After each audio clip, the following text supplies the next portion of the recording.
many people can say that they have actually pet a real zebra? Well, if you want to be one of those people, keep watching because we'll take you to a place where you can pet and feed a zebra and so much more. Welcome to Bear Facts, where we explore the Smoky Mountains one bear fact at a time.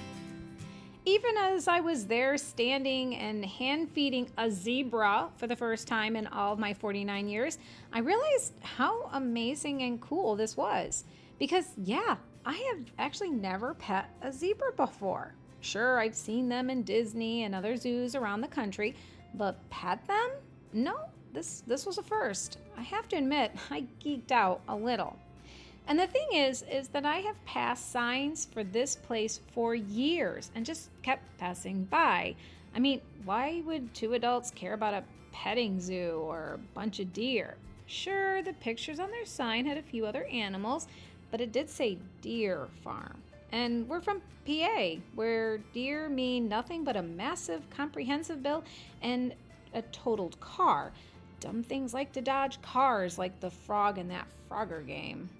And it just sounded kind of kiddie. But I wanted to start looking into attractions in the area to cover videos that are more for younger families, and I thought, why not? We'll stop in, take some footage, and make a 5-minute video to post. Boy, was I surprised how much we actually enjoyed this place, so the video is going to be a little longer than 5 minutes. But first, let me actually tell you about the deer farm, where it is, and give you a clue as to why we enjoyed it. The Smoky Mountain Deer Farm Exotic Petting Zoo and Deer Farm Riding Stables. And yes, that is their name, and don't ask me to repeat again because it's way too long and we have a time limit on this video. But this place is actually in Sevierville, just outside of the Pigeon Forge area. It's about 10 miles from most of the main attractions in Pigeon Forge, and off of 411, heading towards Newport. It is a bit of a drive, some traffic around that area, and you will see a few back roads, but it's a pretty easy drive. The farm was founded by couple Lynn and Greg Hoisington III. Their inspiration came during a 1977 vacation when they visited Arizona's Grand Canyon Deer Farm. Enchanted by the experience, they were inspired to create a similar attraction. And they liked the Smoky Mountain area, so they decided to try and find land here. Before becoming deer farmers, they actually both worked in the nuclear health physics. I'm not sure what they do or did there, but apparently they were done with that field because they purchased about 143 acres in Tennessee, and in 1985, they started work on it. They opened the farm in 1989. I do find it very ironic that the couple worked in the nuclear field and then end up owning a farm. I don't know. Maybe there's some Ripley's animals coming out of that one. Not sure what that says about the field that they both bailed as quickly as possible on, or that they could just leave and buy a deer farm at any time. So they must have got paid good there. It just wasn't a fun job. That's my guess. From what the couple tells online, this was no small adventure. The property was much cheaper than it would be now, but it still must have cost a ton of money to develop the land and put in fencing and create the infrastructure. And Pigeon Forge wasn't quite the tourist hotspot it is now, so people weren't going to flock in the minute the doors open. So this must have been a pretty big risk for the couple to do. And like I've said about other businesses that are animal-based, you have to really love animals and not care about money, because most zoos are money pits and very few can turn a profit, at least not for a long time. The petting farm is reaching its 30th anniversary, so it seems that their efforts have worked out to some extent because they're still around and they still seem to be drawing in people. Now, as I said, there is a little bit of a back road trip to get to this place. Just follow the signs. They labeled it pretty well, at least I thought. When we got on their driveway, the first thing we got to see was one of their residents. It was a beautiful peacock standing and watching us right from the side of the road.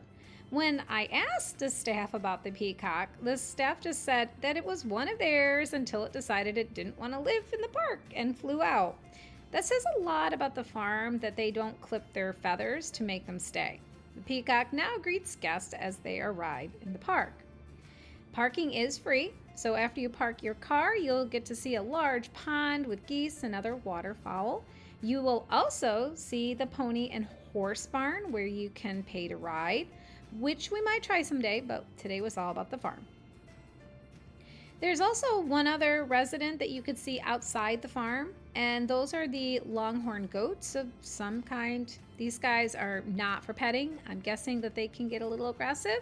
Whatever the reason, they're outside the petting area, but guests can take a look from the road. There is only one building as you're coming in. It's that big red building that says Deer Farm. You'll have to go in there to actually get your tickets to go inside. At the main desk, you'll purchase your admission, which was about $15 at the time. That didn't include tax. And this is also when you can buy food to feed to the animals. Now, normally I wouldn't bother. I'm like, I'm not going to feed a bunch of goats or deer. It kind of sounds silly, but I wanted the full experience. So I went and I got myself some apples and a cup with the feed in it. These cups actually are souvenir cups you can keep, or you can leave there if you don't want any of them when you go home. I actually don't recall the price, but it really wasn't very high to buy the apples and the feed.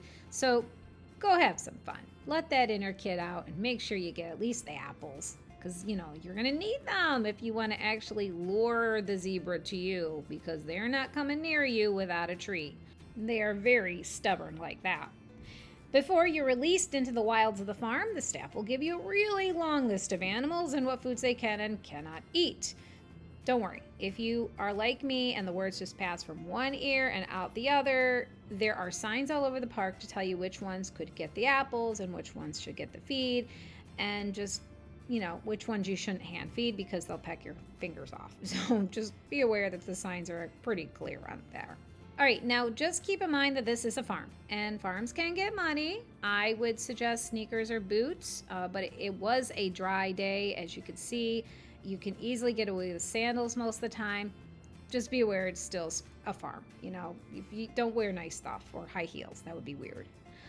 Also, on the day that we went, the bugs weren't too bad, but I have seen some people comment that the area can get a little buggy. It is the South, so you can probably just bring some bug spray just in case. Inside, the first animal you'll encounter are the goats. Now, these guys are pretty smart and will try to escape. The goat pen has actually 2 gates, which you can see from my video. This goat figured out how to get through. But if something like this happens and the goat gets loose, just the staff will help you take care of it. Don't freak out. One thing that many people love are the baby goats, which you are allowed to actually pick up. Just be careful and don't hold them the wrong way. After you have escaped the goat pen, you can head over to the emus. These guys are pretty aggressive about eating, so if you don't want to be pecked, put the food on the railing. The park has a few emus and they seem to be quite active. They will aggressively follow you everywhere you go and try to steal your food. Right next to the emu are the fallow deer. These guys are very eager and excited to take food from you. Though very gentle, the deer tend to flock to anyone with food. They're so cute and adorable, but if you have a young child, I'd suggest holding them up. Having a dozen deer trample around a little person can be scary, but the deer are, like I said, quite gentle about taking the food. We were amused by the young adults in the group. These guys were totally enamored and geeking out. Nothing like the stoic, angsty teens you would normally see. Across from the deer, the zoo also has a dromedary camel across from them. This guy has a bottomless pit for a stomach and is very eager. The camel was happy to take apples or feed, so feel free to keep filling his bottomless pit of a stomach. Okay, Oliver, I guess I don't know if it was a boy or girl, but he acted like a boy. Oh my God, I don't know. It seemed like a boy. Let it go, Oliver. He's so fussy sometimes. Anyway, we're gonna move on because the next animal we encountered was the zebra. Yes, the zebra. And this was the highlight of our day since neither one of us have ever pet a zebra. These guys were also apple fiends and loved apples. So if you actually want to pet one of these guys, you need to have an apple. Otherwise, they're going to ignore you and just keep looking for the next treat. After petting the zebras, well, really just feeding them, they kind of wanted us to feed them and then they moved away, we headed over to the Highland Cattle from Scotland. These shaggy looking guys were really cute but slobbery. They were very gentle about taking the food, but yeah, kind of slobbery. One inhabitant that was not happy about being ignored was the miniature horse. This guy kept banging his hooves on the metal gate, making sure you saw him. So make sure you give him a treat. He doesn't like to be ignored. The park also has a small elk population, which you can feed. Elk are actually native to the Smoky Mountains and until very recently were actually eradicated from the area due to overhunting. But the population was reintroduced in 2001 and it has shown steady growth. Now, visitors can actually see wild elk in Cherokee, just outside or inside the Smoky Mountain National Park on the other end. Just don't try to feed or pet them. Those ones are actually wild and they're not as friendly. The park also has a zonkey, a cross between a zebra and a donkey. When I asked the staff about him, they said he was about 30 years old and the animals can actually live a pretty long time. Zonkeys don't happen naturally, if you know what I mean, so he is the only one at the park at this time. The park also has a pair of ostrich, which were as bossy as the emu. These birds are really big and it was kind of neat to get so close to them. This is another animal that people usually don't see up close, and also I wouldn't hand feed them. They're a little pecky at times. The other notable friend that you can feed and pet at the petting farm was a white camel. There wasn't a plaque or description of the little guy, at least I didn't see it. And from what I could find online, white camels are actually pretty rare, which makes me question if this was an actual white camel or I missed a plaque telling me it was a one-humped cow or something. I mean, they were working in the nuclear field beforehand, so just saying. The camel did look pretty young, and I wish I'd asked more before leaving. There are other animals you can see. The rabbits were being shy and hid in their homes. I guess it was too warm for them. And the sika, a kind of deer, were also shy. We did kind of go near them a little bit. And the pot-bellied pigs seemed to be in quarantine as you couldn't pet or feed them. Maybe it was pregnant and they wanted to give them some space. Either way, most of the animals were very active and engaged with the guests, which implied that they were very healthy and well-maintained or starving and just wanted your food. But most likely it implies both things. They are greedy and just wanted your treats. Okay, so let's address the elephant in the room. Oliver, it was a figure of speech. There's no elephants here. I know, I was disappointed too. Anyway, I have to bring this up because it is a sensitive topic. Farms are always going to be a difficult subject when people talk about animal rights, and I will not make a grand statement one way or the other about this. But I felt that this place was well run and the stalls were clean and the animals taken care of. The space the animals had to roam wasn't huge, but the animals all seemed to have room to move about, and most importantly, move away from guests if they need alone time away from grubby fingers.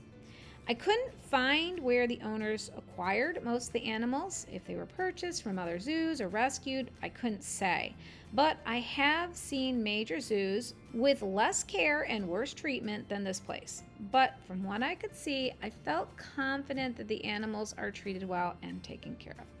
With that being said, whether you're an animal lover or a family seeking a fun outing, the Smoky Mountain Deer Farm and Exotic Petting Zoo offers an unforgettable experience. When it comes to attractions, I felt that this place was worth the time to try, even if you don't have young kids. My husband and I were alone and we really enjoyed the place. And though we didn't try the horse riding, it might be a fun thing to try another day. I would place this attraction at the top of your list if you have the time.